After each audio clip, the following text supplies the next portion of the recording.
All right, it looks like we were all wrong and we better start gorging on sugar. Okay, hey guys, so many of you guys know Dr. Joseph Mercola. Now, he is an osteopathic physician who specializes in natural medicine. He is very popular. He's got millions of followers. He recently stated that he no longer advocates for a ketogenic diet or is sort of walking away from that. And why is that? Hey guys, I'm Dr. Shawn Baker. Let's talk in depth about what Dr. Mercola is saying about ketogenic diets. Now, who is he? He is one of the most popular natural health doctors on the internet, having earned millions and millions of dollars promoting his books and information and supplements and so on and so forth. He's been an advocate of a ketogenic diet for many, many years, but recently he took a 180 turn and basically says he's kind of rejecting that now. Maybe we can just review one of the reasons to support your statement that glucose is the ideal fuel to burn, because that was actually somewhat controversial too, and actually counter to what I had promoted in my book, Fat for Fuel.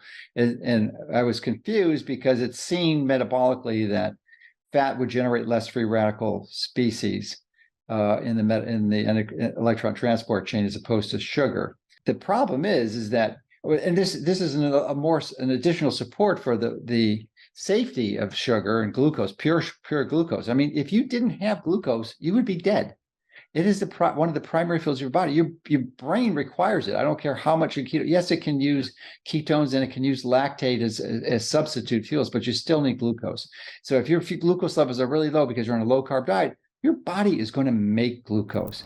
Is it true that we must have sugar or we'll die? It's been 10 years or so since I've had any significant amounts of sugar. I'm not dead yet. I know it's going to happen soon, but so far, 10 years. I mean, there are many, many, many people now, thousands, if not millions of people that have been on ketogenic diets for years and years and years and many decades in many cases. So as explained in this 2004 article in the Journal of International Society of Sports Nutrition, the brain can use ketones instead of glucose, and the liver can produce the glucose only the brain and red cells truly need. There are a few other cells that need it as well, but that's largely what we're talking about. Our muscles can use ketones, and that produces even more energy than glucose, on a gram per gram basis. Now, sugar and glucose are actually one of the causes of neurodegenerative disease, and ketones that are the result of ketogenic diets can stabilize and rescue your brain. For many people, consuming sugar in any form can lead to metabolic disease, often affecting the brain. This 2022 article in the International Journal of Molecular Science explained how Alzheimer's is also considered a type 3 diabetes because the brain loses the ability to safely use glucose as a fuel. A 2020 article in the same journal explains how ketone bodies protect and support brain metabolism, particularly in neurodegenerative diseases like Alzheimer's disease. So no, you won't go into a coma if you don't eat sugar. That's really ridiculous to say that. I mean, anybody who's been on a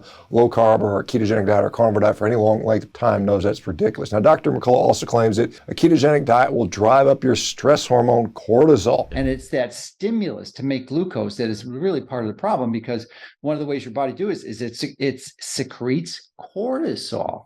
And yes, cortisol is fine and great if you need it acutely. It'll save your life when you're running from an acute threat.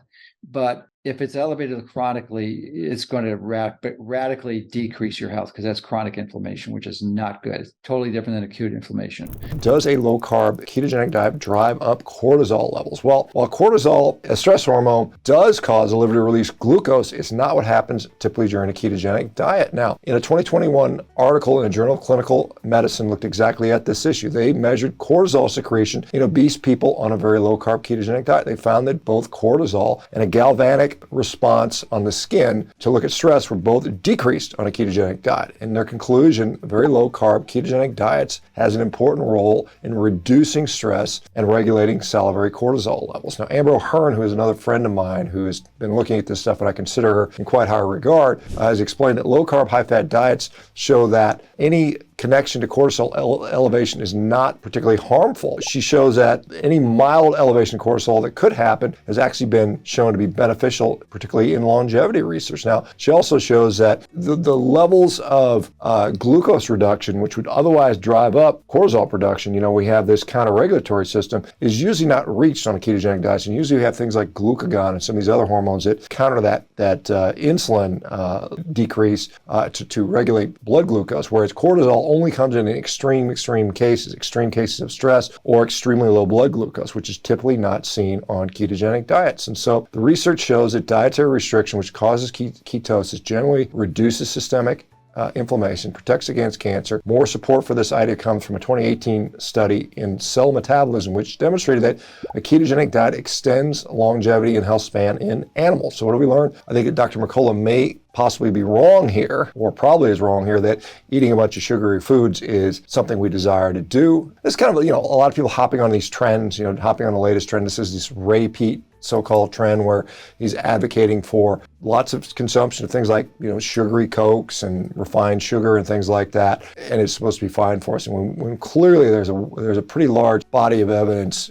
both in the literature and in personal experiences. Sugar is not particularly good for us, and it causes a lot of problems with addictions, with cravings, with maladaptive behaviors. And anybody add sugar to your diet, how do you feel? A lot of people feel like garbage, they feel inflamed and so on and so forth. So I will not be jumping on the high sugar bandwagon at any time in the near future. Let me know what you think. Do you find that adding sugar to your diet has been beneficial, as negative, as something you've tried? Have you tried it in the past? How has sugar treated you?